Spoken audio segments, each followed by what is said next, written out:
Welcome back to Full Skill Sports Radio, guys. I'm your host, Mike Pendleton, going solo today. Rob Foster can't be here for the interview. And we're not wasting any time. As you heard in our beginning intro, we have Bears defensive end Corey Wootton on air with us right now. Corey, how are you doing today? I'm doing good. How are you? I'm doing good. First of all, I want to thank you very much for coming on. I mean, obviously, we've been trying to do this for some time. It's very good. I actually, as you can say, Brett Favre was your first sack. I can say you're the first Chicago Bear that I've interviewed, and I live in Chicago. So this is obviously a big honor and, a step forward for me.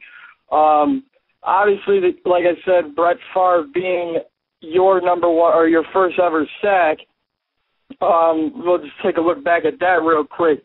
Was it most memorable because of it was Brett Favre? Was it because of the injury, you gave him a concussion, or just because it was your first career sack? I think it was a combination of being my first sack and being against, a future Hall of Famer and Brett Favre. Is it what really now? I listened to an interview earlier today. You want to tell people what actually happened on the sideline before the play? Oh yeah, actually I was supposed to go in for Julius Peppers, as he had tapped out. He needed a blow, and I didn't really see him until he was next to me. But luckily I got on the field late, but they called the timeout. And, our coach Rob Marinelli was all mad at me, like, "Come on, man, get wired in." And he's like, "Come on, man, make something happen," or whatever. So I was like, "Oh man, I got to make something happen now." And then I ended up getting a sack on him. So it ended up being a negative into a positive. Now, we want to make sure, we got to clarify this. There was no post-game text messages or picture messages from Brett Favre, was there? No, not at all. All right, well, let's take a few steps back. Obviously, this is a huge week for the NFL with the NFL draft coming up. But let's go even before that.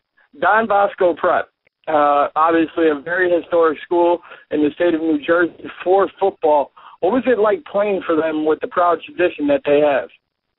It was great. Coach Toll, who's the head coach over there, has done a tremendous job of, I think they've won 4 or 5 state championships in a row. And then when I was there, we won 3 out of 4. So he's done a good job, just building a tradition over there. You have guys like, Ryan Grant, who plays for the Packers, that went to Don Bosco as well.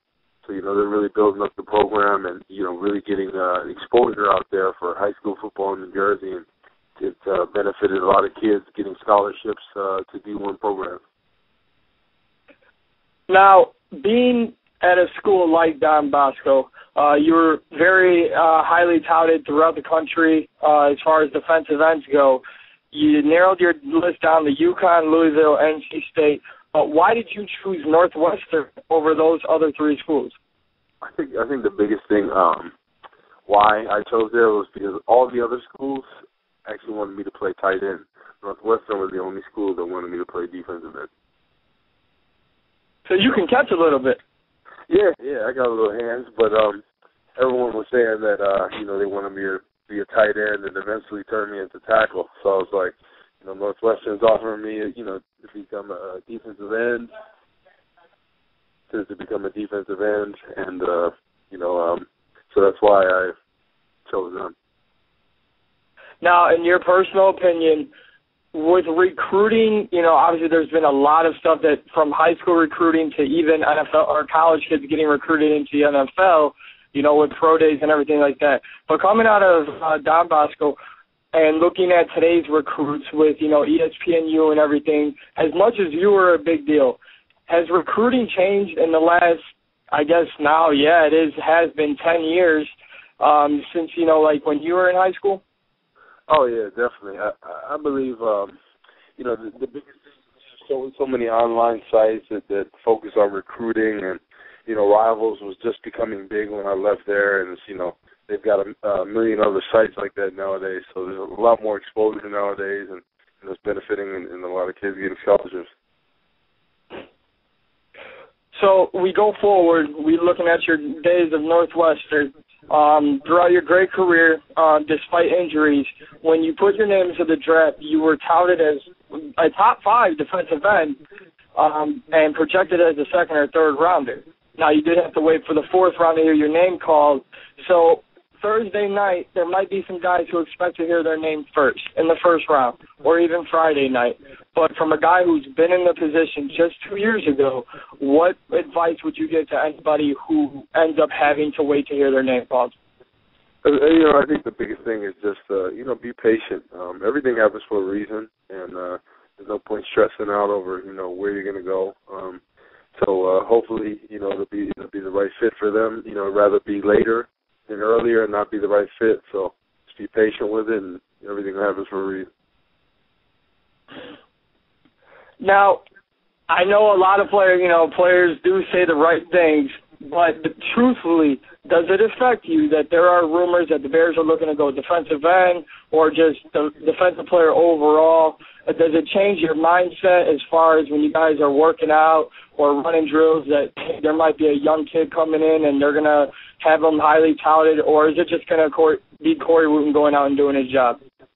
Yeah, I think it's just going to be me doing my job. I can't control what they do if they go out there and draft an end. The biggest thing I can control is myself and the way I work and what I put on tape, and in these workouts, and then especially, in training camp, what I show them. And, I think this has been a big off season for me as far as strength and speed, and, definitely everyone will see when training camp comes around.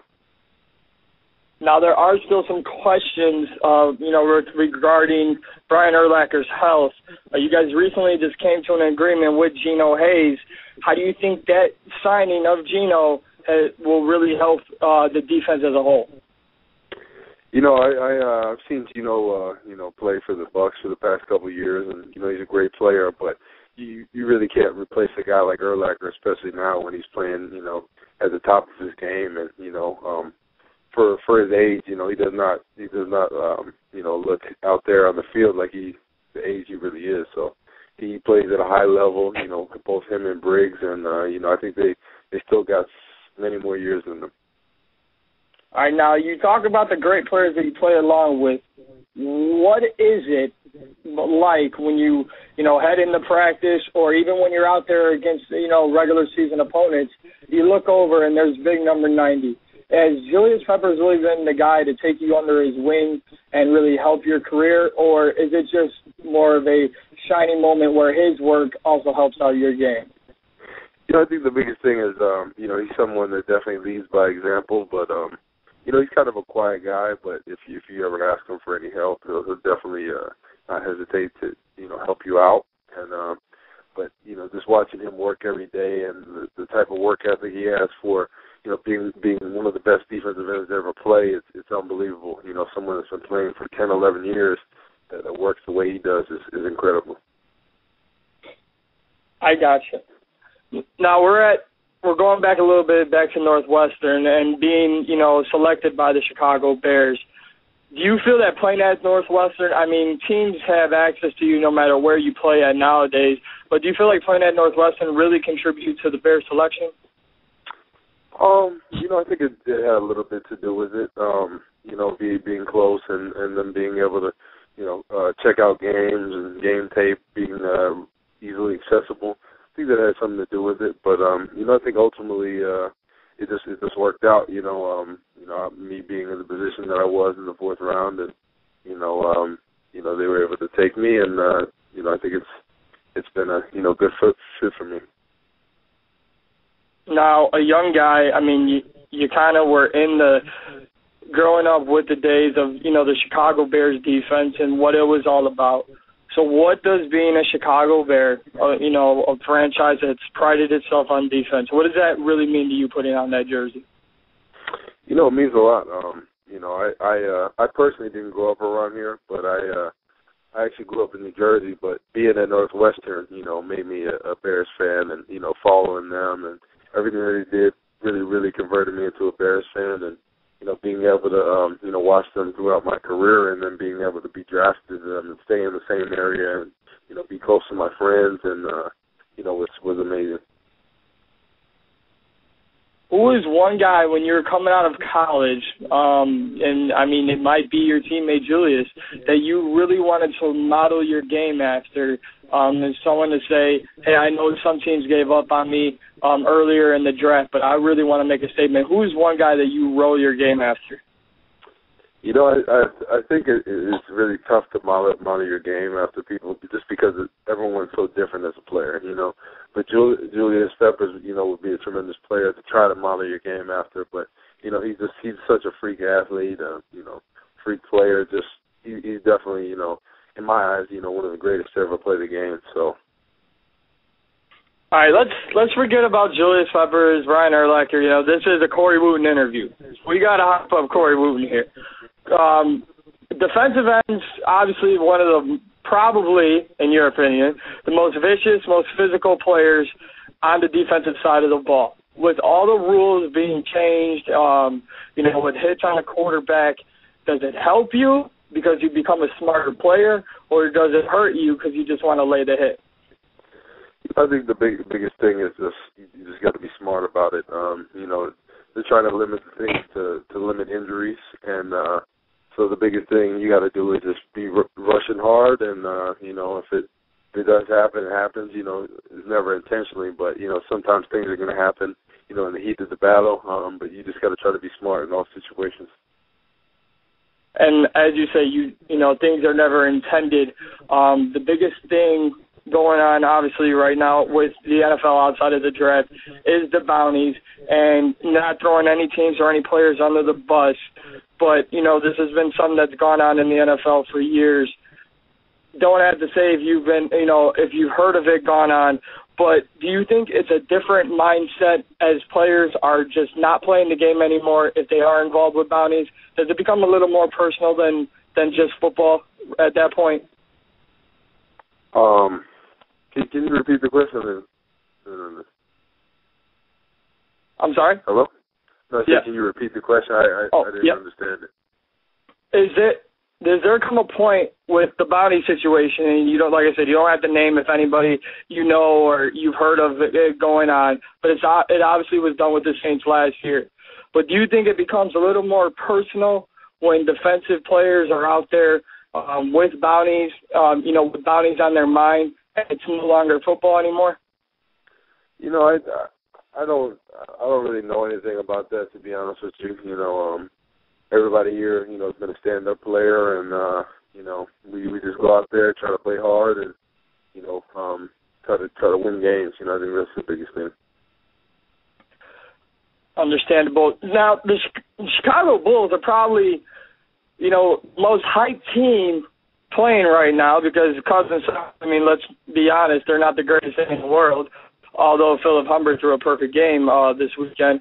But the Bears, I mean, you guys, Michael Bush, Jason Campbell, Brandon Marshall, I mean, we can really see an emergence from you this year. How do you feel about the team as we head into the 2012, you know, training camp?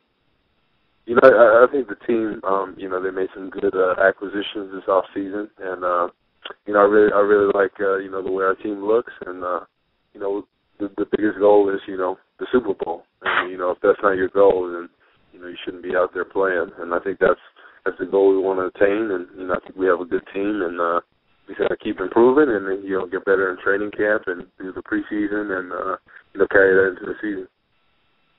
I have to ask you because it just came across my head.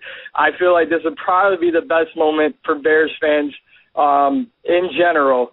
Now, we all know the history between the Bears and the Colts back in 2006. We know what has followed with Peyton going to Denver. And if they presumably do take Andrew Luck and they say, hey, Corey, you've got free shot, and we're pulling Julius off, would you like to be the first player? And how would you deliver your welcome to the NFL hit on Andrew Luck? You know, I think the biggest thing is just being able to get there. You know, he's an elusive quarterback. So, you know, he's definitely going to try to scramble, I believe, if, you know, someone had an open shot on him. So I think he's got to be smart with players like that. Sometimes when you go for the big shot, you might end up missing. I think the bigger thing you want to do is just get the sack, because it doesn't matter how pretty it is. You know, when you get a sack, a sack's a sack. So. I like that. You know, keep the game face on. You know, there's no time for celebrations. All right, so we're gonna pull off the game questions a little bit. I can definitely hear the motivation and drive in your voice. Hit you with a couple fun questions. What's one thing that happens in the locker room that might surprise the public? You know, I think just how goofy everyone is. You know, how people are jokesters and people play pranks on each other. I think that's the biggest thing that people probably don't realize. Okay, so what's the biggest prank that has been pulled on you or you have pulled? You know you've got one. I think in the locker room, people have been boxed up where they take a big box and put it on somebody's head and beat the box a little bit. So I think that's Corey, you've been boxed up? Yeah, I have before. Everybody has. So who was hitting you the hardest? I think it was probably Henry Melton. He's always trying to mess with me and all that stuff. So yeah, I think it was him. I'm really not sure. It was a bunch of people. Well, that's definitely something I didn't know. So that was definitely a good question there. Now I saw earlier on Twitter said the Bears have some of the coldest ice baths in the facility. Are you cool with that? I mean, is everything okay? Are you still frozen up a little bit? No, I'm just saying it's funny because this off season I went to the Northwestern, which I went to school over there, their athletic training facility, and I went to their cold tub, and it felt like a pool compared to the one over here. This one is freezing, but it's good though. It gets your legs right, and I guess that's the difference between college and the pros. Right. So you guys, the pros definitely get that high technology. I get it. But yeah. Hey, we go back to Northwestern. Not sure, if you still stay as dedicated, now that you are, you have a daytime job. But big news, for the area of Chicago, is that wide receiver Kyle Prater, who actually graduated from high school in Chicago, is transferring back from USC to Northwestern. If you know anything about Kyle or, just being around Big Ten football, what does that really do for the Wildcats to get them to the Big Ten supremacy? I think the biggest thing is just, surrounding, the quarterback with a good cast of receivers. And, what I've heard, I haven't seen too much of the kid you're talking about, but I saw him a little bit at the spring game, and, he's a big receiver. He seems pretty physical. So, I think the biggest thing is just going out there and showing them what he can do. And, definitely if he can be a force out there, with his height and size, I think he could help the team out a lot. All right, so I'm trying to think here. When we're looking ahead to this NFL season, is there one particular date that's circled up on your calendar, or is it, like you said, your main goal is just the Super Bowl? Yeah, I think the main goal is the Super Bowl, but, you just got to take it 1 week at a time, and it starts with the Colts, our first game, and then, once that game's over, you take it to the next week, and so on and so forth, Just try to go 1-0 every week if you can, Let's break it down as we're headed into the summer here.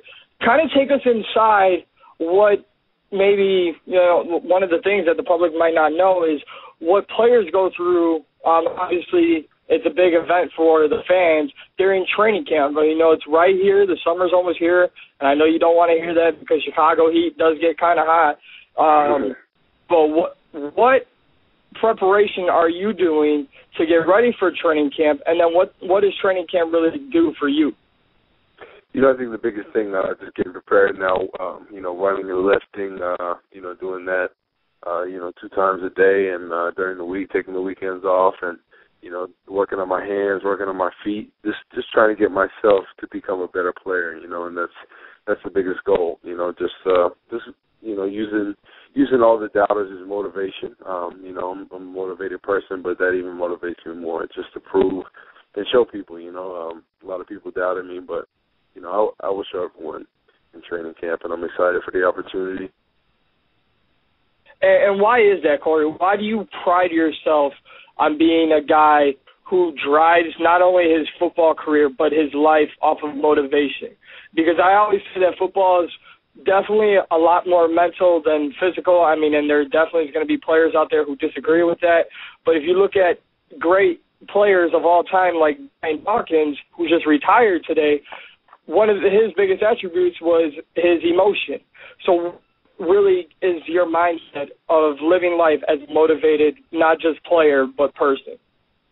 I think the biggest thing is just everything you do in life, football, anything in your relationships, friendships. You have to work hard at it to achieve what you're doing. To make anything, to be great at anything. So I think just working hard and staying focused, and then because my whole life everyone always told me you're not going to get a scholarship to college in high school, and I did that. Then when I was in college, they told me, oh, you never get drafted, and I did that. People were saying, oh, you're not going to be on the team or whatever, and I just use that as motivation, because people don't understand the player I am because I've been injured before, and they will witness this training camp this season, the type of player I can be.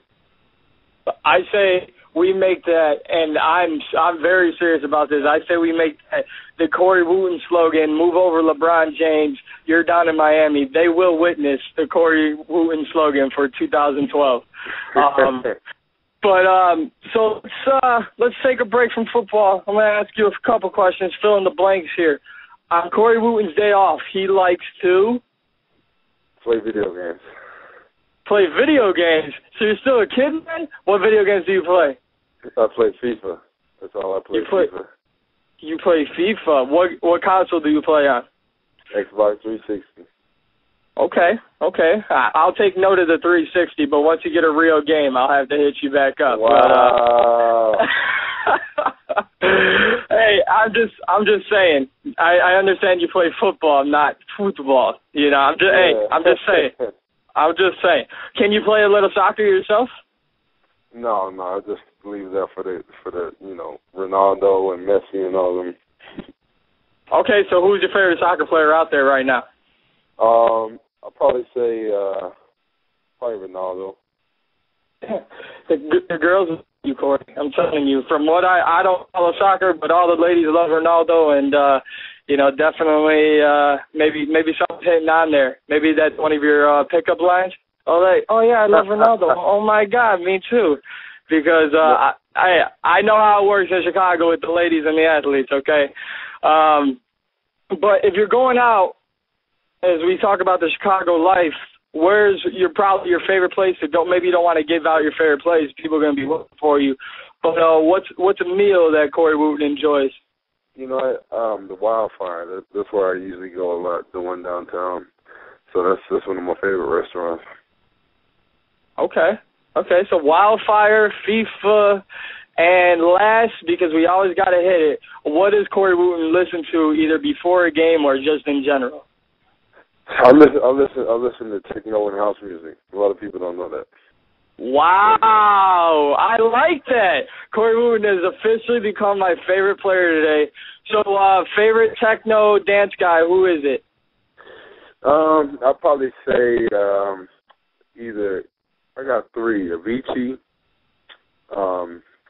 Afrojack, and Swedish House Mafia. Wow. Like, really, no, like, I'm not saying that in a bad way. Like, I'm really impressed, and I'm also kind of in shock because we share the same music likes. Yeah. That's definitely, that's something very cool. Now, one of the things NFL prides itself on, though, as we get ready to wrap this up, is giving back to the community. So what do you yourself, whether it's your own charities or just something that you do, what is the way that you like to give back to the Chicago community, the New Jersey community, just in any way possible? I think the biggest thing is, I've spoken in different schools throughout the Chicago area, just talking to kids about, staying in school, doing the right things, eating right, obeying their parents and their teachers and, different things like that. And actually in New Jersey, I have a charity that I started last year to help out the Andrew Ortega Foundation. And Andrew Ortega was a boy that grew up in my town that passed away at 14 years old or 13 years old of sudden cardiac arrest. And what I do is do that every year. We have a fundraiser for it, and it raises awareness to sudden cardiac arrest, which is something that is very overlooked for kids, that are younger, because a lot of people, get the perception that kids don't have heart problems, but there have been a bunch of people that dropped dead, 12, 13 years old that, of that condition. So it's kind of giving light to that situation. Well, I always ask that question. I say that for last because then I like to, I guess in a sense, surprise or, thank you for coming on. And one of my ways of thanking you is whenever, however, or whatever I have to do, I will make a donation. And if you ever need me to write or promote anything that's going on with your charity and the fundraiser, definitely want to write my name as someone who's willing to help out and someone who will be making a donation. That's just one of the many ways that I'd like to thank you for coming on. Definitely. Thank you very much, man. And last but not least, I've been kind of tweeting about it, been kind of talking to some couple people about it.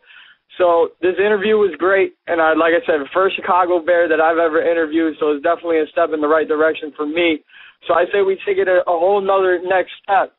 And I've done one interview video-wise, and I'm thinking training camp. I'll take the ride down to training camp, and one day we got to get it going for training camp. Definitely, man. Well, Corey Wootton, I thank you again. Obviously, like you said, one of the most motivated players, but persons that there is in the world today. I just want to thank you again for coming on. Yeah, no problem, man. Have a good one. You too. We'll be talking to you shortly. Once again, guys, Corey Wootton, definitely somebody who I now admire because, we've got same music taste. We've got, same opinion on a lot of things. And definitely check out his foundation, helping kids with cardiac arrest. You got to love a player like Corey Wootton who lives life through motivation and does it the right way. In a world where NFL players are mocked and, made fun of, just whatever the case may be, there's been a lot of bad decisions in the NFL, and one of them has not been Corey Wootton.